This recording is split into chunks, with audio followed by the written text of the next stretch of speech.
Buenas noches, gente, amantes de lo desconocido. Han venido aquí por una historia de terror y es lo que planeo darles. Siguiendo con esta programación, visitando la página de historiasdeterror.com, vamos a narrar una historia llamada Visitante Tenebroso. Es una historia reciente del 2023 que está en la categoría de los nahuales. Será la primera historia que narremos acerca de este tema. Y así como los americanos tienen a los skinwalkers, nosotros aquí en este lado del charco tenemos a estos seres mitológicos, a estas personas que se transforman, los nahuales. Entonces, sin más preámbulos, demos inicio a la historia de El Visitante Tenebroso. Soy de Nuevo León. Nací en Santiago, pero vivo en Monterrey. Vivo una vida ordinaria con un trabajo ordinario. Jamás he visto nada paranormal, y si lo viera, quizá no sabría reconocerlo. El mundo va tan deprisa que muchas veces ni siquiera me detengo a observar las formas de las nubes en el cielo. En la actual modernidad no hay tiempo para esas cosas. Pero hace muchos años lo que hoy se puede considerar banal, antes recibió una importancia tremenda. Lo espiritual estaba por encima de lo material. Mi abuela siempre me habla de esas cosas. También suele contarme historias sobre brujería. Dice que las artes oscuras fueron una peculiar y misteriosa herencia indígena. La brujería que se practicaba en aquel entonces tenía sus raíces en las tradiciones chichimecas, y donde hay brujería siempre hay nahuales. Están estrechamente relacionados, aunque no se tiene del todo claro cuál es la simbiosis entre brujos y nahuales. Hoy quien dice que las brujas crean a los nahuales y que tienen el control sobre ellos, ya que encuentran un peldaño arriba de la jerarquía del oscuro. Algunos otros dicen que los nahuales son brujos que se perdieron en el camino de la elevación, y al corromper su alma, su cuerpo también se corrompió. Y también está la posibilidad de que no estén relacionados de forma directa. Supongo que nunca se sabrá la verdad. Quiero compartir una historia que me contaba mi abuela, y es de cuando ella era niña. Todo ocurrió hace como 100 años, aquí en el estado.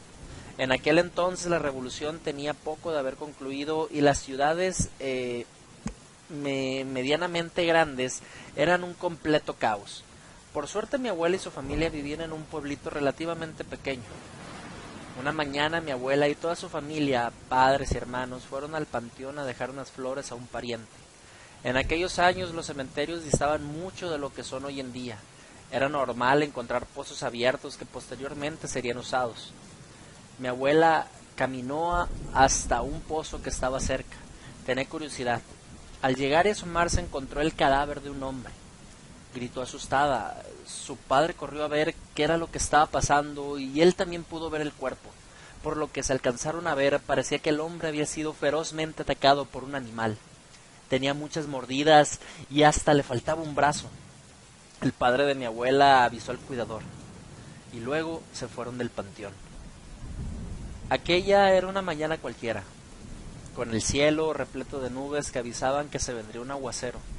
Normal tratándose del mes de agosto. Tenían la intención de ir a comprar algunas cosas, pero las primeras gotas que cayeron los hicieron cambiar de opinión y mejor volvieron a casa. En el trayecto se toparon con algunos vecinos, y en esa época era normal que todos se conocieran entre sí, ya que no había tanta gente como ahora. Así que todos notaban inmediatamente una cara nueva. Ocurrió que, doblando en una esquina, mi abuela vio un señor raro. Andaba todo mal vestido, sucio y con el cabello demasiado largo para un hombre de aquel entonces. La familia de mi abuela también lo notó, pero nadie dijo nada y continuaron su camino. Durante 2 semanas, varias gente estuvo viendo el tipo extraño. Los que le pasaban lo suficientemente cerca decían que aquel hombre olía como a perro mojado. Era un olor tan penetrante que impregnaba la ropa de quien pasaba cerca de él. Ese olor se quedaba en las prendas por varios días. Una noche se escucharon terribles gritos. Una persona estaba pidiendo ser socorrida, pero todas las personas permanecieron dentro de sus casas. Ninguna puerta se abrió y nadie salió para ayudar. Por la mañana encontraron una persona muerta a mitad de la calle. Tenía varios mordiscos y estaba en medio de un charco de sangre. Le faltaba una pierna. Mi abuela y su familia no pudieron ignorar la clara similitud entre ese cuerpo y el que habían encontrado en el panteón varios días antes. Rápidamente se comenzaron a correr muchos rumores. Había personas que afirmaban haber visto una extraña criatura deambulando por las calles durante la madrugada. Se decían muchas cosas diferentes, pero había algunos datos que se repetían. Afirmaban que el ser tenía una cara horrorosa, que salían centellas de sus ojos y que todas sus extremidades eran largas y delgadas. Lo cierto es que hasta ese punto ni mi abuela ni su familia habían visto nada que se pudiera catalogar como paranormal. Aún así, en esa ocasión que viajaron a otra ciudad del estado para una reunión familiar, el padre de mi abuela le contó todas esas cosas curiosas a uno de sus hermanos que estaba en proceso de convertirse en clérigo.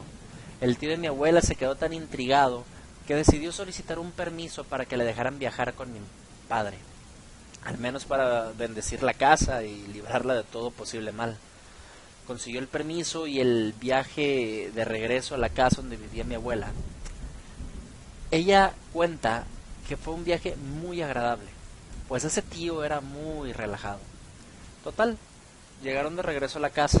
El tío bendijo todo el lugar y de paso fue a platicar con el párroco de ahí.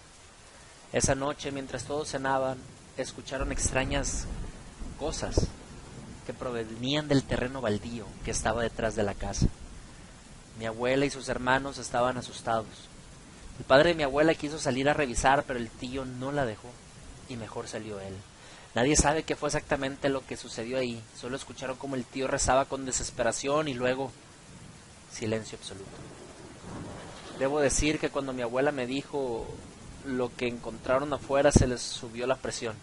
Me dijo que al salir encontraron muerto el tío. Le habían arrancado la cabeza.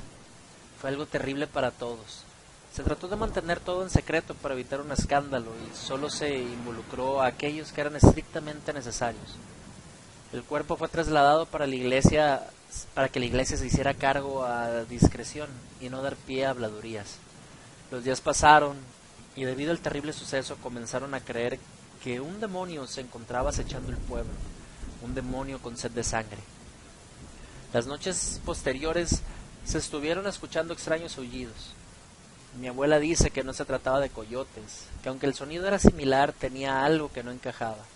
En una ocasión, siendo ya de madrugada, dos compadres salieron a caminar luego de estar tomando grandes cantidades de alcohol.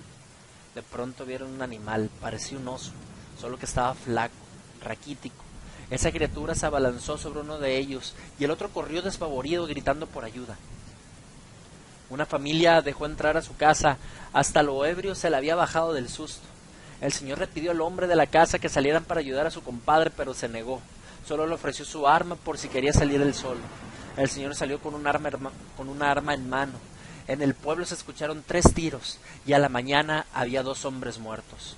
Lo primero que se dijo fue que se habían matado entre ellos, pero ninguno tenía impactos de balas y ambos tenían mordidas que les habían causado un sangrado masivo. Finalmente mi abuela y su familia tuvieron el infortunio de ver a la bestia que había causado caos y la muerte de tantas personas. Ni siquiera ocurrió en la noche, fue temprano por la mañana, un domingo. Algo iban a hacer, pero habían salido más temprano porque estaba nublado y no querían que les ganara la lluvia. Y al salir de la casa pudieron ver a un ser bípedo, casi totalmente erguido, cubierto de un delgado y maltratado pelo de color gris. En efecto, parecía un oso, pero su rostro tenía algo de humano. No los atacó, solo cruzaron miradas. La bestia siguió su camino y la familia de mi abuela decidió regresar a la seguridad que les ofrecía el interior de la casa. Luego de unos meses ya nadie volvió a ver a la criatura, y curiosamente también desapareció el extraño sujeto que siempre andaba mal vestido y con el cabello largo. Entonces toda la gente, incluyendo el padre de mi abuela, comenzaron a sacar conjeturas. Haciendo memoria, cada que había un ataque y alguien amanecía muerto, ese tipo no andaba por las calles, o al menos no se dejaba ver. Mi abuela dice que no puedo afirmar que pensé que la bestia y ese tipo estuvieran relacionados. Pero al menos a mí me parece curioso que las cosas extrañas comenzaron a ocurrir cuando él llegó y se detuvieran cuando se fue. En mi opinión, detrás de todos aquellos desafortunados acontecimientos estuvo un nahual. Otra cosa que me parece curiosa es que hace como 11 años conocí a una persona que dijo que había tenido un encuentro con una criatura con las mismas características. Ese encuentro ocurrió en la Sierra de Santiago, que no está tan lejos de donde vivió mi abuela en aquellos años. Autor Ramiro Contreras. Es una historia interesante, la verdad. Las historias acerca de los nahuales me gustan. Esto no sé si llamarlo más que nahual, sino yo lo llamaría un hombre lobo, porque tengo yo entendido que el nahual es cuando el brujo o el chamán se transforma pero en un animal, pero este tenía características de licántropo. O sea, estaba muy delgado, las garras afiladas, o sea, era una mezcla entre hombre, oso y aparte lobo. Entonces, no sé, bueno, igual no soy experto con el tema de los nahuales, pero sí es posible que alguien me deje en los comentarios si es más un hombre lobo o es más un nahual en su opinión. De cualquier forma, les agradezco si se quedaron hasta el final. Les voy a pedir de favor que me dejen sus comentarios. ¿Qué opinan de la historia? Si hay alguna página que me recomienden donde podamos investigar y seguir narrando más historias interesantes también para traer al canal. De igual manera, les pido que me regalen su like y se suscriban. También activen la campanita para que no se pierdan ninguna de las notificaciones y que podamos seguir al contacto. Este es un proyecto que nace precisamente por la necesidad que tenemos de conocer más historias. Tengan dulces sueños y hasta la próxima.